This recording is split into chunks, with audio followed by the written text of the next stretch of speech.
Bien, anemias no regenerativas.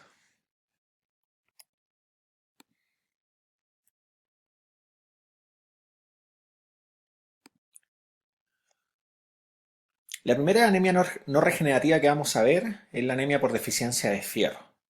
Las causas de esto pueden ser nutricionales, particularmente en neonatos que además tuvieron madres malnutridas y que actualmente es una situación poco frecuente, al menos en ciudades como Santiago.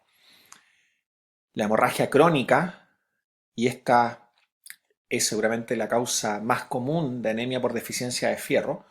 Es decir, recuerden que el fierro es, es un componente muy valioso para el organismo y por lo tanto nosotros cada vez que absorbemos fierro, que son pequeñas cantidades diarias que provienen desde los alimentos, esas pequeñas cantidades, si es que ya tenemos suficientes, se guardan en lugares de reserva y el fierro que se utiliza principalmente para la formación de la hemoglobina, cada vez que el glóbulo rojo cumple su periodo de vida, que en general son algo así como 120 días, ese fierro se rescata y se reutiliza. ¿Sí? Es decir, el organismo está preparado para evitar a toda costa la pérdida de fierro. El fierro que llega al organismo es un fierro que se conserva y se utiliza muchísimas veces. Entonces la hemorragia crónica va a llevar a un desbalance, a una suerte de desbalance en que esos pacientes van a estar perdiendo más fierro a diario del que logran consumir con sus alimentos, pese a que los alimentos vengan con cantidades razonables de fierro. Bien, esto puede generar, no en países como Chile, porque básicamente estos patógenos no existen como patógenos parásitos hematófagos del gastrointestinal, pero sí, por ejemplo, hematófagos como las pulgas, perros, sobre todo cachorros con muchas pulgas, podrían llegar a tener anemias por pérdida de fierro. Neoplasias gastrointestinales, yo diría que esta es la causa más común. Colitis hemorrágica, cuadros digestivos hemorrágicos crónicos, neoplasias, por ejemplo, de piel crónica, con sangrados crónicos, neoplasias vesicales crónicas o sangrados vesicales crónicos. Principalmente por magnitud tendría que ser neoplasias vesicales y coagulopatías con hemorragias crónicas. Bien. La otra es pacientes con mala absorción intestinal, pacientes con IBD, con linfoma intestinal, por ejemplo, que tengan malos procesos de absorción intestinal producto de la inflamación del intestino. Eso puede llevar entonces a deficiencias de fierro. Y también dentro de las causas podría ser nutricional en un perro adulto, pero es una condición, por lo menos en Santiago, ya que no vemos, producto de que todos los perros comen alimentos balanceados. La inmensa mayoría de los perros comen alimentos balanceados. Eh, Respecto a las características clínicas, las manifestaciones, el resto de las manifestaciones clínicas, aparte de la anemia, van a depender de la condición de base. Entonces, por ejemplo, si estamos hablando de un paciente con neoplasia vesical, va a ser poliaquiuria disuria crónica, ¿verdad? O un paciente con neoplasia gastrointestinal, un paciente, no sé, que quizás tenga vómitos, ¿verdad? Etcétera. Es decir, va a depender de la condición de base. Y las manifestaciones propias de la anemia van a ser las que vimos en un inicio: debilidad, letargia, mucosas pálidas. Las características de laboratorio, en los casos de déficit de fierro de curso agudo, esas anemias van a ser normo-normo, ¿bien? Y esta anemia además, la anemia por déficit de fierro, ¿se acuerdan de una tabla que les puse en una diapositiva anteriores? Puede tener cierta respuesta regenerativa leve. Es una particularidad de esta anemia. No, no necesariamente son sin respuesta, pueden tener respuestas regenerativas leves.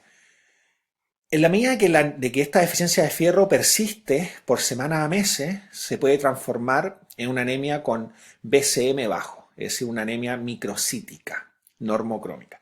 Y si es que la déficit de fierro sigue persistiendo en el tiempo, va a avanzar también a una disminución de la concentración de hemoglobina corpuscular media, es decir, se va a hacer hipocrómica. Y esta anemia entonces, cuando lleva mucho tiempo, se transforma en anemias microcíticas hipocrómicas. Bien, lo otro que puede generar esta anemia es trombocitosis. El déficit de fierro, por mecanismos que yo desconozco, puede generar trombocitosis, una causa de trombocitosis. Um, Aquí les pongo un caso. Laika, una perrita de 15 años, la perra andaba con cierto malestar, decaimiento, pérdida de apetito. La dueña pensaba que era enfermedad periodontal, consulta con la odontóloga del hospital de ese entonces y la odontóloga nota cierta palidez de la mucosa, le pide exámenes de sangre, un perfil bioquímico, un hemograma, y lo que nota es que aparecen estos resultados, un VGA de 23%, es decir, una anemia moderada, un volumen corpuscular medio bajo, 51, una anemia entonces que es microcítica, y con una concentración de hemoglobina corpuscular media normal, 32 con un rango de 28-36, es decir, es microcítica, normocrómica, sin respuesta regenerativa, con reticulocitos en 0,6%, no hay regeneración. Además, este paciente tenía hipoalbuminemia 2.3 cuando el límite inferior del laboratorio es 2.8 y tiene la globulina ligeramente alta, el límite superior es 4.5 y está en el 5.1. Por tanto, este paciente tiene una anemia microcítica normocrómica sin respuesta con hipoalbuminemia. La principal causa de este tipo de anemia son pacientes con hemorragias crónicas, ¿ya? Recuerden que la hemorragia crónica va a llevar a déficit de fierro. En las fases iniciales la anemia se va a hacer microcítica, luego en el tiempo se hace hipocrómica. Y la otra característica de la anemia es por hemorragia crónica es que llevan a hipoalbuminemia, es decir, cada vez que perdemos glóbulos rojos y fierro y baja el VGA, vamos a perder también albúmina de la sangre, ¿ya? Este paciente en particular además tiene la globulina alta y eso lo vamos a ver en la clase de proteína, es producto de la inflamación crónica, ¿sí? Este paciente lo que tenía era un sarcoma en la zona del ciego, ¿sí? Y de hecho tenía historia de sangrado intestinal crónico, ¿ya? El otro grupo de anemias sin respuesta son las anemias de la inflamación o la anemia de la enfermedad crónica también se llama.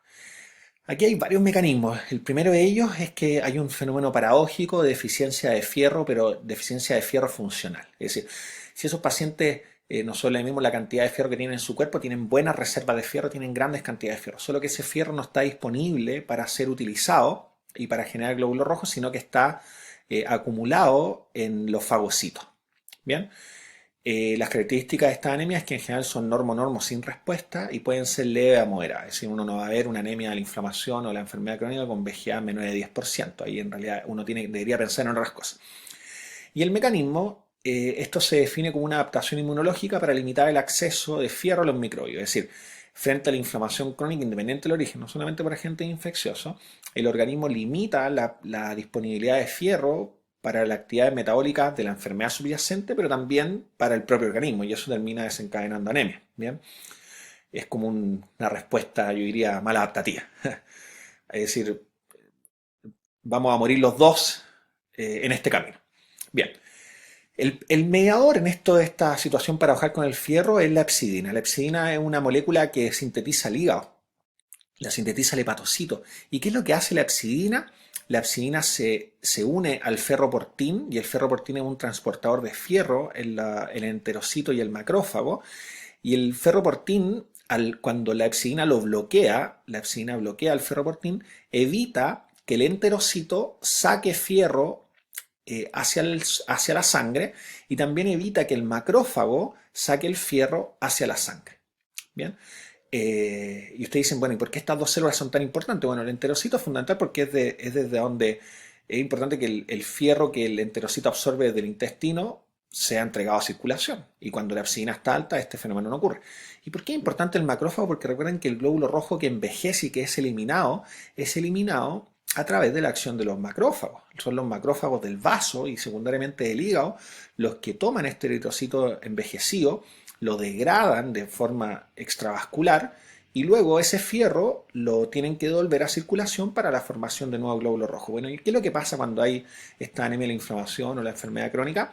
El eritrocito, el macrófago secuestra a través de la acción de la epsidina el fierro. Los otros mecanismos de la anemia y la inflamación son las citoquinas de la inflamación, que ellas van a disminuir la eritropoiesis porque afecta directamente a los precursores, la disminución de la expresión y la sensibilidad de la respuesta a la eritropoyetina. Y por otro lado, muchas de estas cosas inflamatorias crónicas pueden disminuir la vida media del glóbulo rojo y el glóbulo rojo en lugar de ir 120 días podría ir, no sé, 70, 60, etcétera. Esos factores también van a contribuir a la anemia. El otro grupo de anemias sin respuesta son las anemias por la neoplasia.